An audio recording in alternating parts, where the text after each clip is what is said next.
Don't Need Anybody Else by OnlyForward. Tony was busy thinking about the potential use of fish paper in a new project for Stark Industries when he got jolted out of his brain tangent to hear Peter's question to him. They were in the workshop in the tower. It was a typical lab Wednesday, both of them just tinkering. They'd been pretty much silent for about 20 minutes, happy to get on with their projects. Peter had been more twitchy than normal, as though he had something on his mind. Tony hadn't inquired further, had waited for him to say something. The kid liked for things to be done in his own time, and there was no point in jumping the gun. "Can I tell you something?" Peter asked eventually. Tony glanced at him, putting down his spanner to focus his attention solely on Peter. He looked nervous now, more than just twitchy, so Tony could tell it was serious. Okay, they were doing this, having a serious conversation. That was cool. Tony could handle that. Mentoring. Great. Wonderful. "Yeah, of course, kid." It's, Peter put a hand over his eyes, scrunching them up, probably so he didn't see Tony's reaction, which was fair enough. Tony was stressed about controlling his emotional response to whatever Peter was going to say. I don't like girls." Oh. It was going to be that type of conversation. He swallowed, his brain instantly supplying him with 1,000 different responses. Peter seemed to be waiting for him to respond with bated breath. One of his eyes peeked out through his fingers to see Tony's face. Tony was working extremely hard to keep his face mostly neutral, with a slight smile on it. "That's alright. I'm bisexual if you didn't know, so that kind of thing doesn't bother me." His mind was screaming at him that he didn't know how to do this, didn't know how to react to his teenager coming out to him, but Tony mentally took a breath and cleared out his brain of all of the panic. Right, just do what you wish your dad had done when you told him. God, that had been a nightmare. He hadn't thought about it in years. The disappointment on Howard's face had been an expression that had firmly seared its shape into Tony's long-term memory. But Peter wasn't done. "I don't like guys either. I don't like anyone in that way." Oh yeah, Tony remembered that feeling.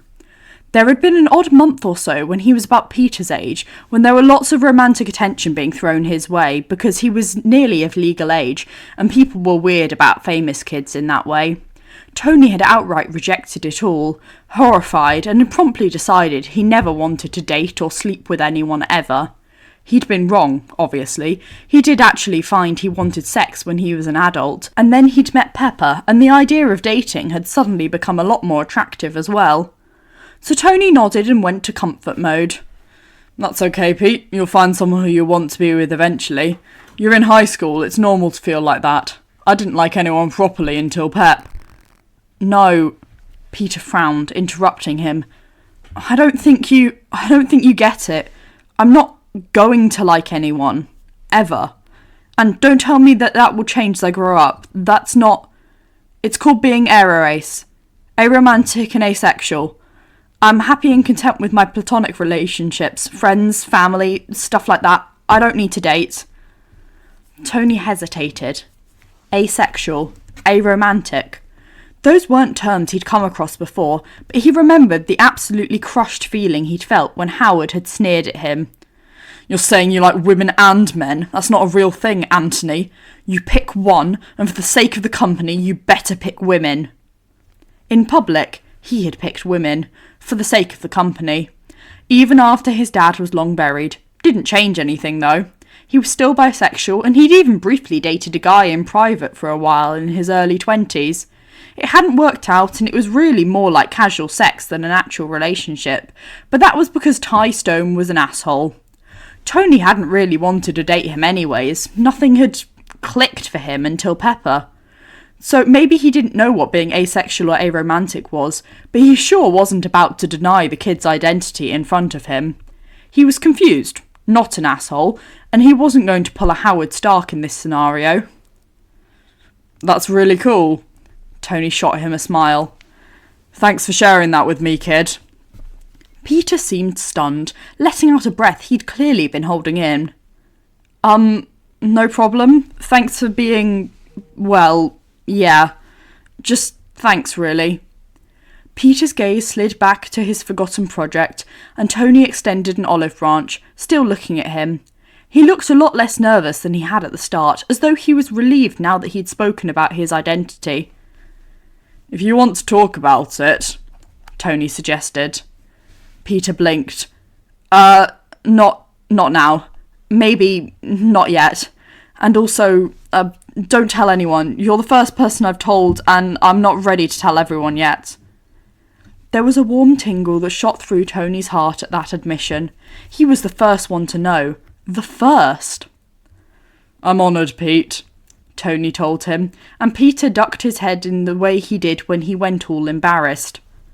Really? Peter turned back to his project, and that signalled the end of the conversation. Tony went back to his own query. Maybe it would be better to use aramid paper instead. That might fit better for the purpose they needed it for. Peter's admission hadn't left his brain, and had simply settled into the back of his mind for a while, so he could get some science done. The rest of the lab session went well, and before long it was evening and they were arranging for Happy to drive Peter back, after having the usual "I can walk home, I'll be fine" argument that Peter always lost. There was no way Tony was letting Peter walk alone through the streets of New York City late at night, even though he was enhanced and could take care of himself. The second Peter was out of the door, Tony's head glanced up to the ceiling. Friday, can you bring up everything the internet has about being aromantic and asexual? Of course, boss, his AI replied immediately. Here is a variety of articles I think will be relevant for you to read. 2 hours and several articles later, Tony had essentially reframed his understanding of sexuality as a concept. He understood it a whole lot better than he had before, and he also had a holy shit moment when he'd been scrolling on one of the articles. By the end of the night, he was proud to say that he had a new label, as well as bisexual. He was demi-romantic. Thank you so much for listening. I really hope you enjoyed. Have a lovely rest of your day.